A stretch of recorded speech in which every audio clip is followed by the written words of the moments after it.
Hello bachcho, let's start the question. So the question says if the following functions are defined from R to R, then identify the function which is bijective. तो इस question में हमें चार functions दे रखे हैं options में और उन ऑप्शंस को देख के बताना है कौन सा फंक्शन बाइजेक्टिव है, ठीक है। तो सबसे पहले तो आपको बाइजेक्टिव फंक्शन पता होना चाहिए, बाइजेक्टिव फंक्शन होता क्या है, ठीक है। तो बाइजेक्टिव फंक्शन क्या होता है, जो वन वन होता है और जो ऑन टू भी होता है, राइट राइट। तो ऑन टू में क्या होता है, जो हमारी रेंज होती है ना वो कोड डोमेन को बिलोंग करेगी, ठीक है। मान लो हमें कोई फंक्शन गिवन है और अगर मैं उस फंक्शन की रेंज निकाल लूं वो हमें उसकी कोड डोमेन के इक्वल मिल जाए तो जो हमारा फंक्शन होगा वो ऑन टू होगा। और वन वन में क्या होगा कि एक पर्टिकुलर एक्स के लिए, मतलब एक पर्टिकुलर एक्स के लिए हमें एक कॉमन वाई मिलेगा, ठीक है। मतलब कि जो हमारा एक पर्टिकुलर एक्स की वैल्यू होगी उसके लिए हमें यूनिक वैल्यू मिलेगी। मतलब जो उसके लिए हमें एफ ऑफ एक्स की वैल्यू मिलेगी, एक्स की कोई वैल्यू डालने पे वो यूनिक होनी चाहिए।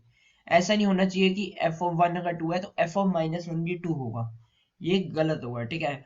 और बेसिकली हम इस क्वेश्चन को ग्राफिकल मेथड से सॉल्व करेंगे, राइट, ठीक है। तो चलो ठीक है, एक एक करके अपने ऑप्शंस को देखते हैं। तो फर्स्ट ऑप्शन देखते हैं। हमें फर्स्ट ऑप्शन में गिवन है जो एफ ऑफ एक्स है वो ई की पावर एक्स प्लस ई की power minus x by two. तो अगर आप ध्यान से देखो, अगर मैं एक्स की जगह माइनस एक्स रख दूं तो मेरे को ये यही मिलेगा, ई की पावर माइनस एक्स प्लस ई की पावर एक्स बाय टू। तो ये मेरे को एफ ऑफ माइनस एक्स मुझे एफ ऑफ एक्स के इक्वल मिल रहा है, राइट। तो f of x minus x मेरा एफ ऑफ एक्स के इक्वल है। तो क्या मैं बोल सकता हूँ अगर मैं एक्स की कोई भी वैल्यू डालूंगा तो सिमिलरली उसकी नेगेटिव वैल्यू भी मुझे सेम वैल्यू मिलेगी। अगर मेरी एक्स की वैल्यू अगर वन है तो मुझे माइनस वन पे भी वही वैल्यू मिलेगी। अगर मेरी एक्स की वैल्यू टू है तो मेरे को माइनस टू पे भी वही वैल्यू मिलेगी। और मैंने हमने देखा था कि हमारी एक एक्स की वैल्यू के लिए एक एक्स की वैल्यू अगर हम चूज करें तो हमें उसमें एफ ऑफ एक्स की एक यूनिक वैल्यू मिलनी चाहिए, जो हमें इस केस में नहीं मिलेगी, राइट। और एक और चीज देखी जाए तो ये फंक्शन हमेशा पॉजिटिव रहेगा क्योंकि ई की पावर एक्स और ई की पावर माइनस एक्स दोनों पॉजिटिव है। तो ये ना तो वन वन है ना तो ये ऑन टू है, राइट। तो हमने देख लिया, तो चलो सेकंड ऑप्शन देखते हैं। सेकंड ऑप्शन में हमें ऐसे कुछ गिवन है, F of x equals to X की power four minus three X cube plus one, ठीक है। तो मैं एक काम करता हूँ, पहले तो ना इसको डिफरेंशिएट करता हूँ। तो डिफरेंशिएट करके मिलेगा four x cube minus nine x square. और मैं एक काम करता हूँ, एफ डैश ऑफ एक्स को जीरो लिखता हूँ ताकि मैं इसके एक्सट्रीमास निकाल पाऊँ। तो एक्स स्क्वायर यहाँ आएगा, तो फोर एक्स माइनस नाइन यहाँ आएगा। तो इसके एक्स की दो एक्सट्रीमास आ गए हैं, जीरो और फोर बाय नाइन, ठीक है। तो अगर मैं ध्यान से देखूं जीरो और फोर बाय नाइन पे, तो इसके दो एक्सट्रीमास हैं। फोर बाय नाइन पे जो मेरी एफ डैश ऑफ एक्स होगा वो हमेशा ग्रेटर देन जीरो होगा, ठीक है। आप यहाँ पे डाल के देख सकते हो इन दोनों की वैल्यू। और जीरो से फोर बाय नाइन के बीच में मेरा जो एफ डैश एफ एक्स है वो नेगेटिव होगा और उससे पहले मेरा पॉजिटिव होगा। तो मेरा जो सा कुछ ग्राफ होगा ना वो कुछ इस तरीके का जाएगा, ये ऐसा कि जीरो पे मेरा मैक्सिमा होगा और फोर बाय नाइन पे मेरा मिनिमा होगा, ठीक है। तो अगर आप ध्यान से देखो कि इसमें भी हमें एक पर्टिकुलर वैल्यू, मतलब कोई मतलब दो तीन एक्स की वैल्यू के लिए हमें सेम वाई मिल रहा है। ऐसा नहीं होगा कि हम कोई एक्स की एक पर्टिकुलर वैल्यू लें और उसके लिए हमें एक यूनिक एफ ऑफ एक्स मिले हर एक्स की वैल्यू के लिए। तो आप ध्यान देख सकते हो कि इसमें एक एक्स की, मतलब इसमें बहुत सारी एक्स की वैल्यू के लिए एक यूनिक हमें एफ ऑफ एक्स मिल रहा है, मतलब वाई की वैल्यू मिल रही है।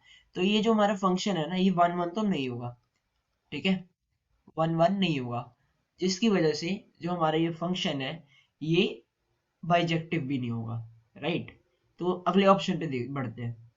तो अगला ऑप्शन हमारा क्या कह रहा है, F of x equals eighteen x cube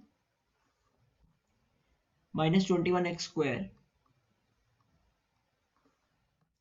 plus eight x minus one. इसके लिए भी मैं क्या करता हूँ, एफ डैश ऑफ एक्स निकालता हूँ, ठीक है। तो ये मेरे को मिलेगा 54x² माइनस 42x प्लस 8, ठीक है। मैं सिमिलरली एक्सट्रीमास निकालने के लिए एफ डैश एक्स को 0 रख देता हूँ, तो मेरे को ये मिलेगा 27x² minus 21x plus 4, right.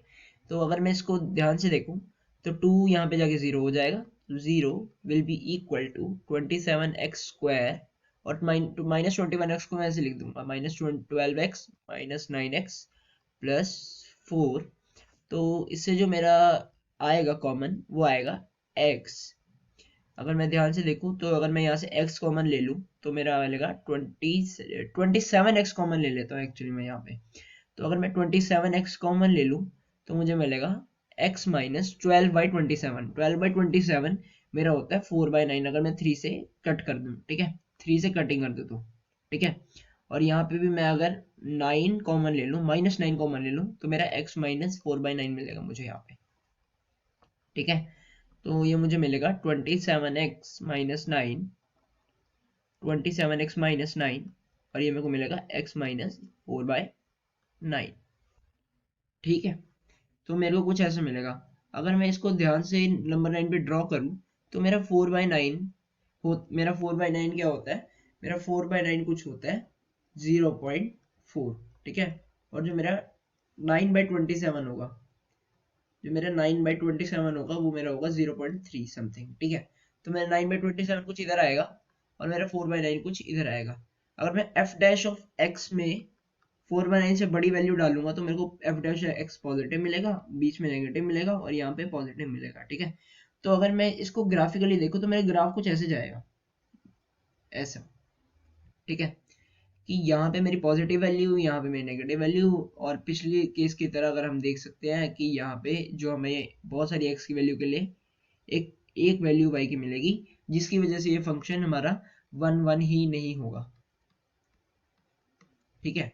तो जो सा हमारा 1 1 ही नहीं होगा तो फिर ऑन टू भी कैसे ही होगा, ठीक है। मतलब बाइजेक्टिव भी कैसे ही होगा, ऑन टू तो हो सकता है पर बाइजेक्टिव नहीं होगा, क्योंकि बाइजेक्टिव के लिए 1 1 और ऑन टू दोनों होने चाहिए, ठीक है। फोर्थ ऑप्शन देखें तो f of x equals to x³ minus 4x² plus 16x plus 17, ठीक है। अगर मैं एक काम करूं, अगर मैं एफ डैश ऑफ एक्स निकालूं तो मेरे को मिलेगा 3x² माइनस 8x प्लस 16, ठीक है। अगर आप ये देखो इस इक्वेशन के ना कोई रूट्स नहीं आएंगे, जिसकी मदद से मैं कह सकता हूँ कि ये जो मेरी इक्वेशन होगी वो मेरी हमेशा ही पॉजिटिव रहेगी, ठीक है। मेरा जो सा एफ डैश ऑफ एक्स रहेगा वो हमेशा ही पॉजिटिव रहेगा। तो अगर हमेशा पॉजिटिव रहेगा तो मेरा ग्राफ हमेशा कुछ इस तरीके का रहेगा कि हमेशा इंक्रीजिंग रहेगा, ठीक है। हमेशा इंक्रीजिंग रहेगा मेरा ग्राफ, ठीक है। तो मैं इससे ये बोल सकता हूँ कि ये जो मेरा फंक्शन है वो मेरा हमेशा 1 1 तो रहेगा ही रहेगा, क्योंकि मेरे को हर x की वैल्यू के लिए एक यूनिक y मिलेगा, ठीक है। जिसकी मदद से मैं कह सकता हूँ जो मेरा फंक्शन है वो 1 1 रहेगा, ठीक है। और अगर मेरे को ऑन टू देखना हो, हमें पता है जो सा ऑड पावर्स वाला पोलिनोमियल होता है, ठीक है, वो हमेशा उसकी जो रेंज होती है हमेशा r के इक्वल होती है, और जो हमें कोडोमेन दिए हैं वो भी r ही है। तो जो हमारा रेंज होगा वो हमारा कोडोमेन के इक्वल है, जो है r, ठीक है। तो जो हमारा फोर्थ ऑप्शन है वो ऑन टू भी है और 1 1 भी है, मतलब कि वो 1 1 ऑन टू है, ठीक है। तो जो हमारा फोर्थ ऑप्शन है वो हमारा बाइजेक्टिव फंक्शन है और ये हमारा करेक्ट ऑप्शन है, right. So I hope you guys understand. Best of luck. Thank you.